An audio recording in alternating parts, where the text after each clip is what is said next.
Oria matuko marainĩkĩrĩra ciũria ikonie meharĩria ma kwamũkĩra arutwo a grade ya kenda no cirathiĩ na mbere kwĩyumĩria kuma waki wa irathi, ũharĩrĩku wa arutani, oro ũndũ ũmwe na ũnyihu wa arutani.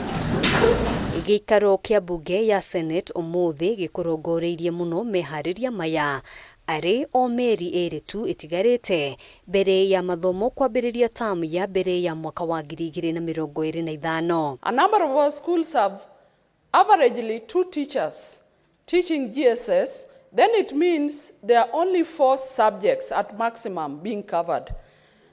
What then happens to the other subjects that are not taught? What is the population of grade 9 and the number of teachers that is needed, plus the subject that every teacher shall be teaching, in mind that he has said in his answer that the government is employing 20,000 interns. Mateta otamaya makiheanwo nĩ kĩama kĩa arutani anene a thukuru cia mũthingi arĩa maugĩte thirikari ĩbatiĩ kũhenyũkia mĩhang'o ya waki wa irathi ĩrĩa ĩrathiĩ na mbere. We have received some complaints elsewhere that there are some bottlenecks.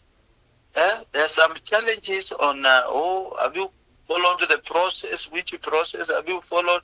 So those are methods which will delay. And if an express authority is given by the ministry, I am very sure the boards which are in place, having been appointed by the ministry, should be in a position to make use of the monies which are available.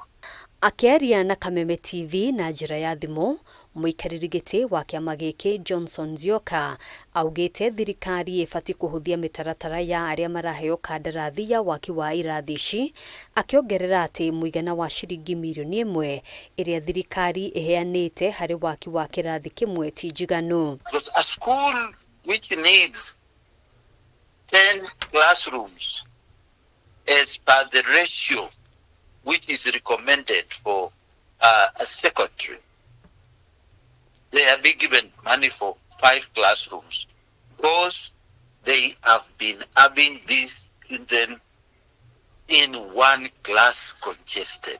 Will we continue with the congestion, or we are trying to decongest the classrooms? We've calculated that we are going to have all these classrooms completed by the 15th of December. And the reason is this.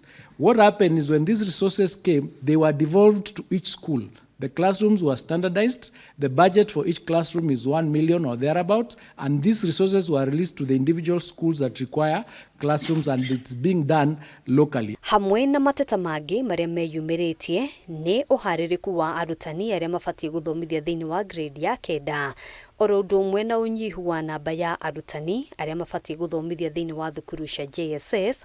Minister wa gĩthomo akiuga kwa ihinda rĩrĩ kũrĩ na ũnyihu wa arutani 72,422. We really are in dire need of more teachers in junior school, and especially teachers of sciences, mathematics, and